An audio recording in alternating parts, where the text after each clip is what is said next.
Life का एक समय था जब किसी घटना के कारण मेरी दुर्दशा बहुत बुरी थी।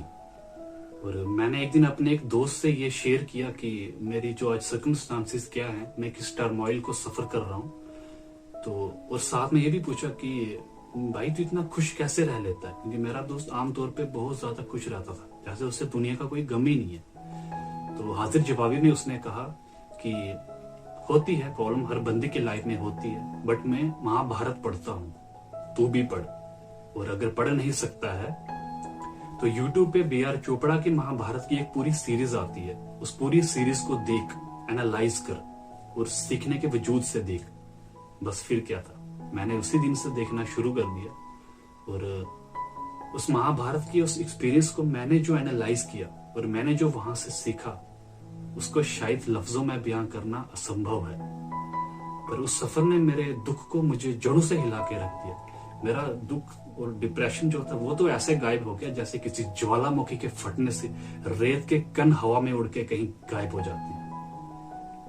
और मेरे को उस सफर ने मुझे जड़ों से हिला के रख दिया था। मैं दिन रात ये सोचता, उन कैरेक्टर्स के बारे में सोचता रहता था, चाहे वो कैरेक्टर भीष्म पितामह का हो, अर्जुन का हो, धृतराष्ट्र का हो, वेद व्यास जी का हो, अर्जुन का हो, भीम का हो, श्री कृष्ण का हो, कि और दिन रात मैं ये सोचता रहता, मैं हैरान हो जाता था ये देख के कि आज से 5000 साल पहले जो हुआ, आज उससे कितना कुछ सीखा जा सकता है, कितना कुछ समझा जा सकता है और प्रैक्टिकली अपनी लाइफ में इंप्लीमेंट करके अपने जीवन को सफल किया जा सकता है।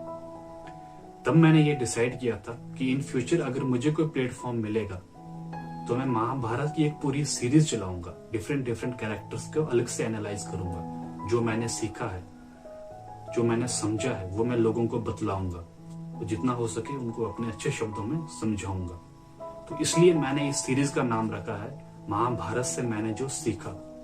तो चलिए कार्यक्रम शुरू करते हैं। आज की सीरीज में हम अर्जुन के बात करेंगे, क्योंकि वो विश्व के सर्वश्रेष्ठ धनुर्धर रहे हैं, तो शुरुआत अच्छी होनी चाहिए।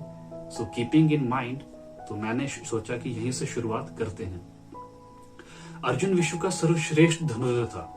वे अपने जीवन में हर प्रकार की समस्या का ना सामना कर चुका था, जो एक आम आदमी अपनी लाइफ में करता है। खैर उन्होंने तो महाभारत में पहली चीज जो सीखने को मिलती है कि बात जब धर्म और अधर्म पे आ जाए, धर्म का पक्ष लेने के लिए यदि तुम्हें अकेले भी खड़ा होना पड़े तो खड़े रहो, निडर और साहसी बन के अड़े रहो। कि धर्म का पक्ष लेने के लिए यदि तुम्हें अपने परिवार के विरुद्ध भी जाना पड़े तो एक पल का भी उसके लिए संकोच ना करो। अधर्म का पक्ष लेने के लिए सारा जमाना खड़ा रहता है, परंतु धर्म के पथ पे व्यक्ति को हमेशा अकेले ही चलना पड़ता है, क्योंकि ये सबके बस की बात नहीं।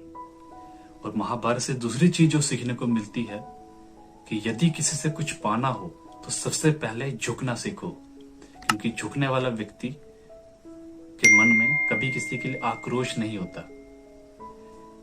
महाभारत में जब युद्ध की ठहर चुकी थी, दुर्योधन और अर्जुन दोनों युद्ध के लिए सहायता मांगने के लिए श्री कृष्ण के पास गए।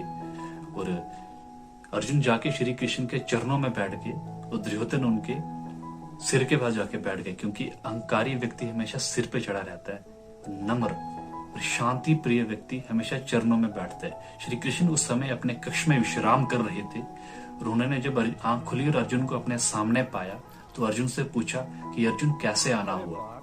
तो उन्होंने कहा कि हम युद्ध के लिए आपकी सहायता चाहते हैं। श्री कृष्ण ने मुस्कुरा के कहा, तुम तो जानते हो कि इस युद्ध में मैं अस्त्र शस्त्र नहीं उठने में। दुर्योधन ने उन्हें कहा कि प्रभु मैं भी आया हूँ, वासुदेव मेरी तरफ भी तो देखो। तो श्री कृष्ण ने उनकी तरफ देख के कहा, उन्होंने कहा कि मैं भी आपसे युद्ध की सहायता मांगने के लिए आया। तो श्री कृष्ण ने निश्चित है, होगा भक्त तो उदास, माखन दुर्योधन ले गया, बची तेरे पास छाछ। और हाजिर जवाबी में अर्जुन कहते हैं कि जीत तो मेरी निश्चित है प्रभु, ना होगा भक्त उदास, माखन दुर्योधन ले गया तो क्या, माखन चोर है मेरे पास।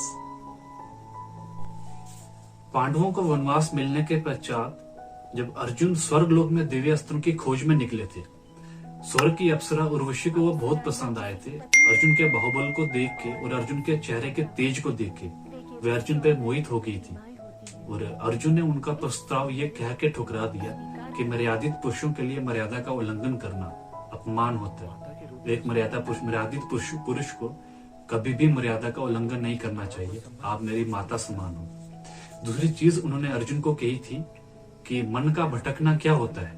तो अर्जुन ने जवाब दिया था कि जब तक हम अपने जीवन को कोई लक्ष्य नहीं देते, हमारा मन भटकता ही रहता है, क्योंकि योद्धा के जीवन का सार उसका लक्ष्य होता है। ये तो सब जानते हैं कि अर्जुन जो था अपने गुरु द्रोणाचार्य जी का सबसे प्रिय शिष्य था। वो प्रिय शिष्य होने के पीछे भी कहानी थी। उन्होंने उनके जब सब पांडव कौरव जब बाल्यकाल में थे, जब बचपन में थे, उन्होंने एक पेड़ पे एक बार नकली मछली टांग दी और सबको निशाना लगाने को कहा। शुरुआत अपने पुत्र अश्वत्थामा से की, क्योंकि अश्वत्थामा का ये मानना था कि मैं अर्जुन से ज्यादा तीव्र हूँ, और उन्हें लगता था कि मैं तो गुरु पुत्र हूँ, फिर भी अर्जुन आपको इतना प्रिय क्यों है। उन्होंने अपने पिता गुरु द्रोणाचार्य से पूछा था। गुरु द्रोणाचार्य ने इसका उत्तर दिया था कुछ इस तरीके से। उन्होंने एक हरे पेड़ पे नकली मछली टांग दी और सबसे पहले अपने पुत्र अश्वत्थामा को निशाना लगाने के लिए कहा।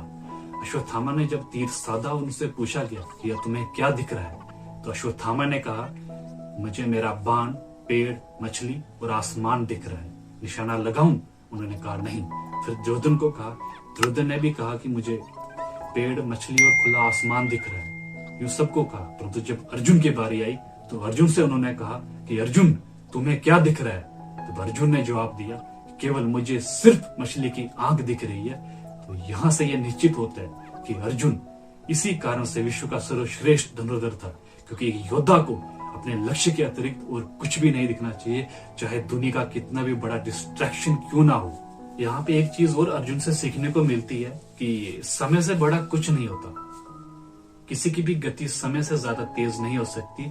जिन हाथों ने अर्जुन को उंगली पकड़ के चलना सिखाया था, जिन हाथों ने अर्जुन को बाण पकड़ना सिखाया था, जिन हाथों ने अर्जुन को गोद में उठा के सहलाना सिखाया था, आज समय ने ऐसा खेल खेला, आज समय ने अपना पहिया ऐसे पलट दिया कि आज रणभूमि में अर्जुन को उन्हीं के विरुद्ध अस्त्र उठाना पड़ रहा है। आज अर्जुन विवश है उन्हीं के गले काटने के लिए जिन्होंने अर्जुन को बचपन में चलना सिखाया था। तो समय से बड़ा कभी कुछ नहीं होता। समय ने एक बार और अपना पासा फेंका था।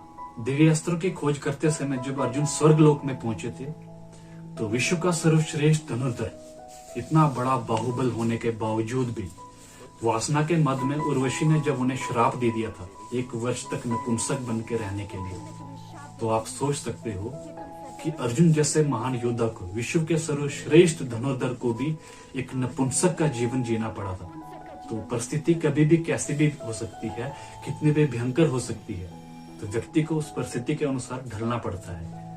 यहाँ हमारी लाइफ में छोटी सी प्रॉब्लम आ जाती है, हम अपना सर पकड़ के रोना शुरू कर देते हैं। सोचो उन लोगों के साथ क्या हुआ होगा। महाभारत मात्र एक कथा नहीं है, ये एक कहानी नहीं है, ये पूरा एक इतिहास है, जीवन जीने की एक कला है। तो ये था मेरे द्वारा महाभारत के अर्जुन का एक छोटा सा विश्लेषण। तो मिलते हैं अगली वीडियो में, तब तक अपना प्यार बनाए रखें। जय हिंद, जय भारत।